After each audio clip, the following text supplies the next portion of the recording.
Olá, estamos começando o programa Literatura Local desta semana, uma parceria entre a TV Câmara de Passo Fundo e a Academia Passo Fundense de Letras. E hoje nós vamos falar aqui não apenas sobre literatura, mas também sobre artes e sobre educação, que é sempre uma pauta pertinente aqui no programa. E eu trouxe para conversar aqui comigo sobre esses assuntos ela, que é uma educadora e ex-diretora no Instituto Estadual Ceci Leite Costa. Hoje eu vou conversar com Terezinha Pan. Tudo bem? Seja bem-vinda. Obrigada, cumprimento a todos. É uma satisfação estar aqui. Dona Terezinha, posso me chamar assim, né? Com certeza, pode. A senhora é professora há quantos anos? Eu lecionei por 32 anos em sala de aula e 10 anos como diretora de escola. E a senhora foi eleita como uma das melhores gestoras aqui do Rio Grande do Sul, né, enquanto diretora, é isso? Exatamente. Eu fui construir a minha trajetória através do voto popular da comunidade do Ceci Leite Costa. Pais, alunos, professores, funcionários repetiram o seu voto durante 4 gestões, 10 anos na direção da escola. Ficou 10 anos à frente do Instituto Ceci, né? Sim. Que é uma das maiores escolas aqui de Passo Fundo também, né? Tem toda uma trajetória, toda uma história. E a senhora foi homenageada também, né, semana passada, alguns dias aí, no 30º Café Filosófico da Academia Passo Fundense de Letras, né? Como é que foi receber essa homenagem? Foi uma surpresa muito grande. E devo essa minha felicidade ao professor Mauro e à academia, a própria academia, por ter acolhido a indicação dele para ser homenageada. Não esperava ser homenageada em vida, fiquei realmente muito gratificada. E eu percebo assim que o professor Mauro, né, que também é professor, escritor e é membro da Academia Passo Fundense de Letras, né, super conhecido, uma figura super conhecida aqui na cidade também, ele prestou essa homenagem à senhora como uma forma também de prestar uma homenagem à educação de modo geral, à importância da educação, né, do papel das diretoras num governo democrático, né? Porque, como é que a senhora vê esse papel hoje em dia? Ser diretora de uma escola tem que estar preparado para o administrativo, o financeiro e principalmente o pedagógico. São 3 eixos importantes que todo diretor deve, se não conseguir dominar, pelo menos associar-se a conteúdos referentes a esses assuntos. Qual que é a experiência assim, que mais lhe salta à mente nesses anos que a senhora foi diretora do Ceci? A minha experiência realmente é como diretora, como gestora, mas a experiência maior minha foi ter o apoio dos pais para o meu jeito de administrar a escola e de conduzir os filhos deles. E qual foi esse jeito? Qual o diferencial que a senhora acha que teve em relação O diferencial é que eu fui uma diretora que ia buscar os alunos na praça quando eles queriam matar aula. Trazia eles para dentro da escola e fazia-os estudar. Ia sempre aquela diretora engajada, no caso, que ia sempre atrás né, dos alunos, né? Sempre.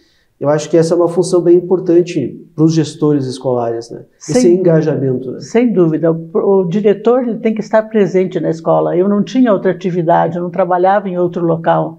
Eu vivi o Ceci Leite Costa por 10 anos, manhã, tarde e noite. E eu acho que não tem outro caminho. Né? Não tem outra forma. Porque a diretora, as pessoas elas têm isso me lembra de um acontecimento, de um evento que eu fui uma vez, e as pessoas eram com artistas. Né? Aliás, a senhora é formada em artes. Sim. Né? A sua formação específica é na área de artes. Por isso que virou arteira na escola, né? E eu fui nesse evento com os artistas e alguns deles criticaram que às vezes eles tentavam fazer eventos em escolas e tal, e eles chegavam oferecendo as atividades, né? A grosso modo, digamos assim, eles esperavam que as escolas abrissem as portas para eles de qualquer maneira, como se a escola estivesse ali como um campo aberto, um lugar disponível, né?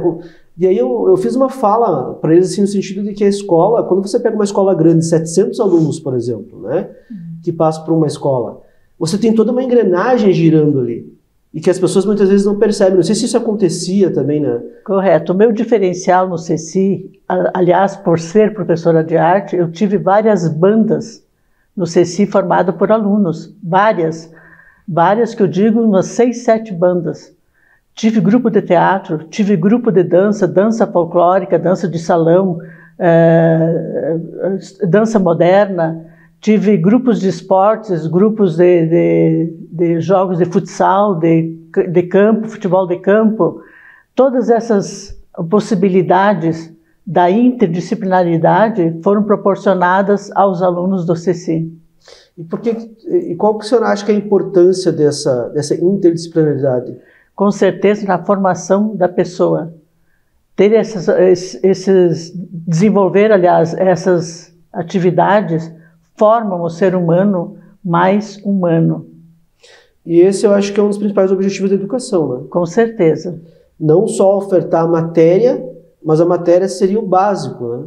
Perfeito. Não é só a matemática, a língua portuguesa, que são extremamente importantes, mas desenvolver as atividades físicas, as atividades artísticas, elas formam o educando de uma maneira tão grandiosa que eles se sentem atraídos até para ir melhor nos estudos. Você tem que ter esse contexto todo ao redor para poder fortalecer as matérias principais da escola. Acredito nessa condição, essencial para os alunos. Nessa postura. Uhum. E como é que a senhora vê a educação do Estado hoje em dia?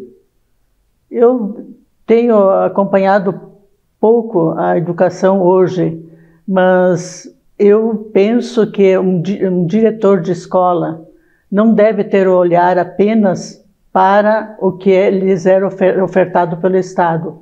O diretor de escola tem que ter uma visão muito maior.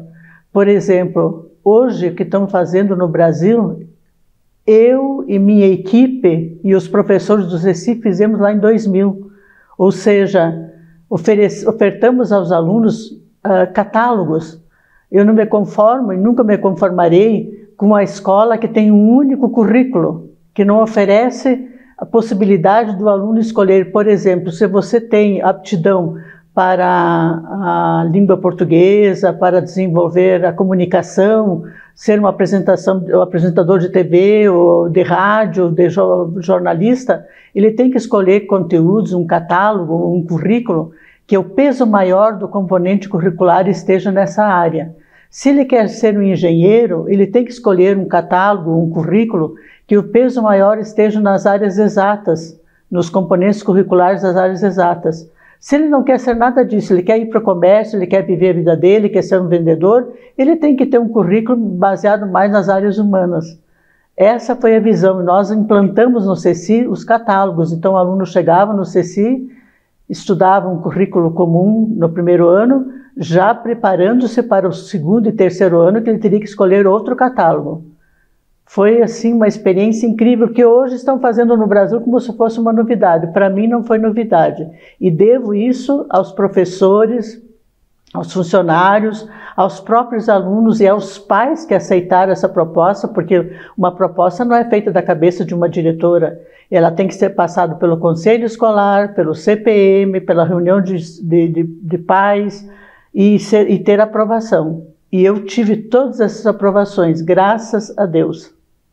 Mas que interessante isso, essa ideia do aluno, justamente, conforme ele vai amadurecendo na adolescência, ele poder focar aquilo que ele deseja seguir, né? Porque eu acredito que no primeiro ano do ensino médio, o aluno ele já tem uma visão mais ou menos daquilo que ele deseja. Com certeza, ele já entra ali sabendo o que ele quer. Ele não quer continuar os estudos, ele não quer fazer faculdade, ele quer ser, por exemplo, ele quer ser um técnico. O CECI oferece um dos melhores cursos, o técnico em eletrônica, que os coordenadores na época eram o professor Spaldi e o professor Mauro. E esse curso é um curso de muito destaque. Na época em que tínhamos a CRT, os primeiros lugares dos concursos da CRT eram contemplados com os alunos do Cecília de Costa por ter o curso técnico em eletrônica ou estarem estudando nesse curso. Que legal! Eu acho que essa questão assim, de investir na vocação dos jovens, porque eu vejo muitas vezes que existe uma descrença em relação aos jovens. né? Como se eles não soubessem o que eles querem, né? Ou como se até eles não tivessem o direito de escolher o que eles querem, né? Muitas vezes o jovem, ele entra na escola, ele não sabe realmente o que ele quer, ele não tomou uma decisão ainda. Se ele não sabe, se ele não tomou uma decisão, se ele não quer saber, ele vai fazer um currículo, no caso do CECI, ele cursava, hoje não tem mais esses catálogos, mas quando tinha, ele cursava aquele catálogo que preparava ele só para a vida. Que é muito também. Que é uma das... Só para a vida, mas é uma das coisas principais da educação, também, né? Verdade. É que no Brasil, geralmente, eu vejo assim que a educação está oscilando muito entre aqueles que defendem só a educação técnica e aqueles que defendem só a educação universitária. Parece que nós temos uma dificuldade no nosso país, me parece, né? De perceber que as pessoas são diversas, que a gente tem que atender a todos, do modo geral, né? Sem dúvida. Então, voltando à pergunta anterior que você fez, eu penso que o diretor não pode se conformar com a mesmice de sempre. Ele tem que ir além, ele tem que buscar, ele tem que ter uma visão de futuro pensando naquele aluno. Não pensar nele, eu tenho um cargo de diretora, eu me acomodei, eu vou seguir os critérios do Estado, os critérios da coordenadoria, e está muito bem. Não é assim. O diretor, ele tem a obrigação de ter uma visão maior na educação, pensando sempre no bem-estar e no futuro dos seus alunos. É aí que eu digo. Por isso que a senhora recebeu tanto destaque, né? E foi homenageado no café também. Qual foi o maior desafio que a senhora enfrentou ao longo desses anos como diretora? O maior deles, assim. O maior desafio para mim foi ser diretora de alunos adolescentes aflorando a sexualidade, que queriam muito só abraçar e beijar na escola. E eu proibi beijo e proibi o abraço dentro da escola, entre alunos, entre o menino e a menina. E na praça também, eles eram proibidos de ficar se pegando lá na praça. Não tinha isso, não. Eu ia atrás e buscava eles. Não, da idade, né? Os hormônios, né? Os famosos hormônios, né? Exato. Não, e realmente nessa idade eles têm toda uma dificuldade de focar justamente no estudo. É claro que não é por maldade, mas é que na verdade, conforme eles acabam não tendo foco em relação àquilo que é o principal da escola, que é justamente o estudo, né? Eu entendo eles, entendo a situação deles, mas eu tinha que fazer isso para não permitir dar muita permissão para eles dentro da escola. Então a escola era uma escola séria, de respeito. Eu tinha uma régua, eu media a altura da saia das meninas, que não podia ser muito curta, na entrada, eu ficava na porta com uma régua medindo. Se tivesse muito curta, eu voltava para casa para vestir outra roupa adequada. O Estado não tem uniforme, né? Não tem uniforme. Tem, né? Diferente do municipal. Dona Terezinha, a gente vai continuar a conversa no segundo bloco, certo? Voltamos em seguida.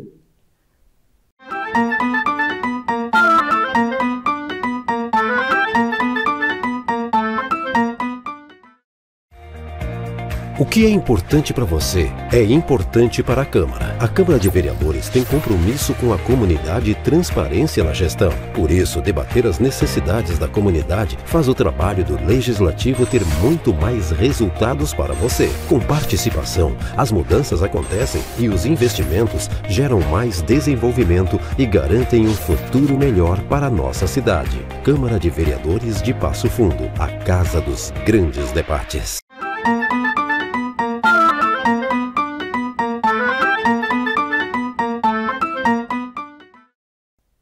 Olá, estamos de volta com o programa Literatura Local e hoje eu estou entrevistando aqui a ex-diretora do CECI Leite Costa, a dona Terezinha Pan, que tem muitas histórias aí para contar, com certeza, né? Formada em artes, fez muitas artes como diretora, ganhou prêmios, inclusive homenagens aí por ser uma diretora de destaque e foi inclusive homenageada no 30º Café Filosófico da Academia Passo Fundense de Letras.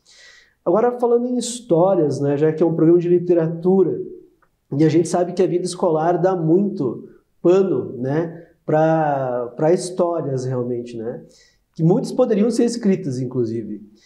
Qual que é a história mais diferente, assim, que lhe salta a cabeça? Teria várias histórias, umas eu posso contar, outras não. Mas a que eu poderia contar foi a primeira viagem que eu levei os alunos para Balneário Camboriú. 2 ônibus com adolescentes. Meu Deus! Fiz a vistoria nos alunos, os pais observando na entrada, não podia levar bebida alcoólica, e fiz a vistoria na volta também. E quando chegamos em Passo Fundo, eu fui chamada no Ministério Público, não só eu, como outros diretores também, para receber orientações e saber como estavam as viagens. Eu, na minha ingenuidade, era a primeira vez que eu levei alunos e foi tudo perfeito, eu coloquei o que eu observei lá na praia. Observei 4 grupos de alunos. O primeiro grupo eram os inocentes, que faziam jogos, que corriam, que pulavam corda, que jogavam bola. O segundo grupo, aliás, era o grupo dos nerds, os que ficavam meditando, caminhando na praia, admirando a paisagem. O terceiro grupo era dos bebum, porque beberam todos que eles puderam beber, eles bebiam lá, mas eu tinha levado pais juntos. Se eram maiores de idade, mas com certeza algum menor estava incluído junto nesses aí. E o quarto grupo, o grupo do sexo, que aqueles foram para sexo. E eu coloquei no Ministério Público essa visão que eu tive dos 4 grupos que eu identifiquei, me chamou muita atenção. E eu nunca tinha levado alunos, mas eu gostei de ter ido. Gostei de chamar a atenção deles lá também. E né, essas separações... pior que existe quando a gente vai trabalhar com adolescentes, com jovens, a gente está sujeito a tudo isso, né? Porque é próprio da idade fazer esse desafio às normas, né? Com certeza, com certeza. Eu gostei muito de ter observado esses alunos, porque eu observava muito, eu sou muito observadora. E dizer aos pais, depois que na volta, que os pais queriam... Eu fui 6 anos seguidos levando alunos, 2 ônibus de alunos, os pais confiavam muito na minha orientação deles lá na praia. Eles tinham orientações lá também, tinham normas a seguir. Mas sempre com aquele cuidado, né? Sempre tendo aquela vigilância. Exatamente, né? Tinham limites, eles podiam fazer tudo o que eles quisessem, eram férias deles, mas eram limites, que eles eram 3º ano. A praia era para os alunos de 3º ano, então eles se organizavam o ano inteiro para poder viajar depois no final do ano e ir para a praia. Para diretoras que estão começando a carreira agora, professoras mais jovens, digamos assim, que estão começando agora ali, né, pensando em ser diretoras também, qual dica que a senhora daria? Não tenho medo de assumir a direção da escola e fazer o que o seu coração manda. Seguir a legislação, sim, com certeza, sempre. Legislação escolar, ela é fundamental. Cumprir regras, por exemplo, no financeiro, prestação de contas. Aliás, a minha prestação de contas, que era feita pela professora Iris Ferrarese, foi indicada 3 vezes pelo Tesouro do Estado como a melhor prestação de contas do Estado das escolas. Que legal, mas parabéns, olha, mais uma homenagem, digamos assim, né? Então, além da prestação de contas, a parte pedagógica, elas têm que ter aquele olhar para o aluno, um olhar vigilante, mas com amor também, carinhoso também. E os funcionários, que devem merecer toda a atenção, os professores nem se fala. Eu vejo o CECI como uma travessia que foi feita pelos alunos, carregada de emoções, de conhecimento pelos professores e pelos próprios funcionários, que o funcionário também ensina e educa indiretamente. É verdade, no sentido de que ajuda a manter a ordem no próprio ambiente escolar. Exato. Né? Isso é uma coisa interessante também, porque a escola, eu percebo assim, que ela educa não só com o currículo, mas com a própria convivência do meio já educativo, né? Exato. O fato do adolescente estar ali, no meio dos professores, no meio dos funcionários, como a senhora falou, até o simples fato de aprender a pegar um prato de comida, de aprender a se comportar num grupo, isso até o final do ensino médio, porque tudo isso é um aprendizado importante para a vida. Né? Exatamente, é um aprendizado para a vida. Então essa travessia não era só as disciplinas do currículo, não era só a parte diversificada, era o todo, desde a sua chegada na escola até a sua saída. Até a maneira como se comporta, a maneira como se veste. Exato. E até sobre aquilo que fala. Exato. Tudo isso faz parte do ambiente escolar. Né? Eu percebo hoje em dia assim, que existe meio que não digo que totalmente, mas existe uma descrença em relação ao processo da descolarização, né? O que a senhora acha sobre o homeschooling, que é aquela prática de ensinar a criança em casa? Eu não sou contra. Eu acredito que se é vontade dos pais ensinar em casa, seja feito, mas que seja uma educação realmente que prepare para a vida. Ele vai negar o quê, nesse caso? A socialização da criança. Ela não vai ter o contato com outras crianças, não vai ter o contato com pessoas diferentes, ela vai ficar só no ambiente familiar. Não sei até que ponto isso é positivo ou deixa de ser. Porque numa dessas ela perde justamente o contato com toda essa diversidade que existe. Né? Exatamente. Porque a escola é esse lugar onde você vai encontrar justamente com o outro. Né? Exato. Tem que aprender a conviver, porque nós somos outros para os outros. Né? Nós nunca somos. Perfeito. Ninguém é uma pessoa perfeita. Todos nós temos que aprender a conviver com os outros e nos aturarmos. Né? Acho que tem muito disso também na escola, de você aprender a aturar o outro, porque o outro é diferente, você tem que... saber até onde eu posso ir, que limites eu tenho. Eu não posso tudo em relação ao outro. Eu posso tudo em relação a mim, mas ao outro tem que sempre ter limites. E a escola é importantíssima para ensinar esses limites. Com certeza, é na escola. Em relação assim, à prática pedagógica, diretamente falando sobre a prática pedagógica, qual que a senhora acha assim, que é o direcionamento pedagógico mais importante? Sabe?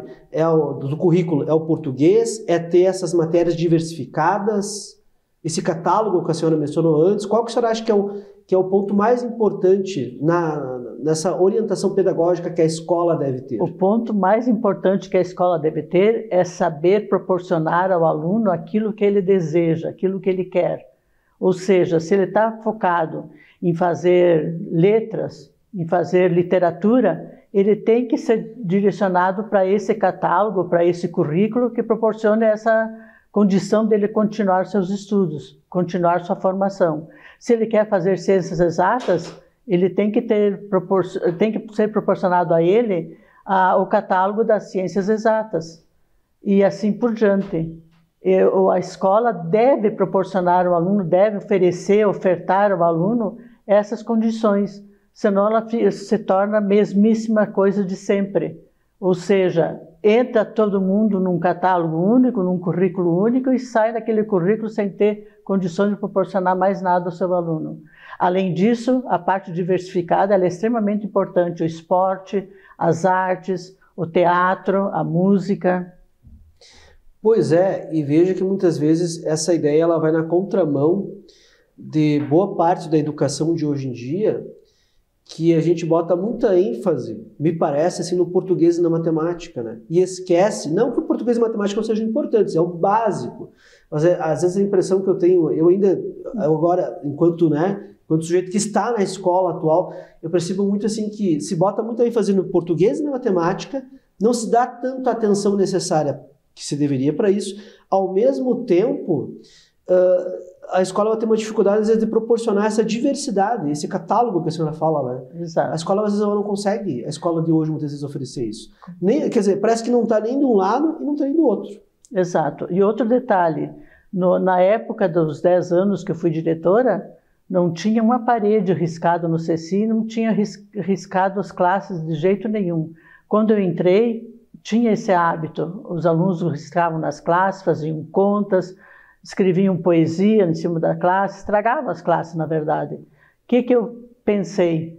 Montei um painel, um muro, atrás da escola, uma parede que era livre expressão, se chamava o Muro da Livre Expressão.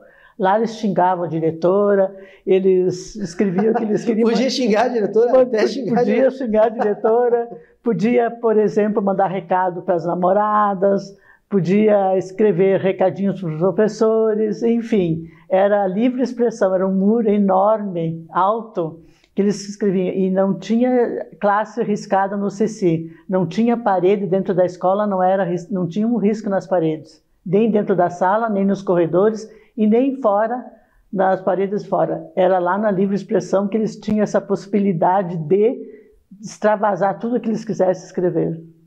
Claro, porque muitas vezes o adolescente ele sente raiva, aquela angústia, não sabe onde expressar. Exato. E acaba expressando em lugares que são totalmente indevidos, né? Verdade. Aí você cria um espaço para ele expressar isso, ele acaba conseguindo botar isso para fora.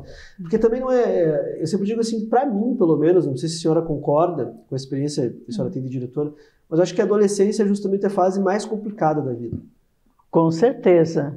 As pessoas... É a fase que eles estão descobrindo tudo e querendo se firmar em alguma coisa que ainda não o são. Que não sabem exatamente se vão conseguir, Exato. e que nem sempre corresponde àquilo que vai acontecer de fato, né? Verdade. A pessoa se sente meio perdida ali. Acho que, nesse sentido, assim, eu acho que a escola ela tem realmente esse papel, principalmente no ensino médio, né, de ajudar o jovem justamente a se encontrar, né? Através da profissão também, mas não só através da profissão, mas também no Sim. processo de humanização. Por isso a importância das artes, né? Com certeza. De dar esses caminhos para o ser humano, para ele poder ir se encontrando, se experienciando. Uma última mensagem para os espectadores? Desejo que todos encontrem uma terepã numa escola para que tenham as possibilidades de fazer e de vivenciar várias experiências dentro do seu currículo, na parte diversificada e entre as disciplinas também. Está certo. Né? E que continuemos sempre lutando pela educação, aí, né? Sempre avante. Eu acho que a escola é uma das instituições mais importantes, sem dúvida nenhuma, né, da nossa sociedade. Eu acho que é uma das bases da sociedade moderna, não tem como existir uma sociedade democrática, humana, sem ter esse processo de escolarização, né? Sem acolher as pessoas na escola.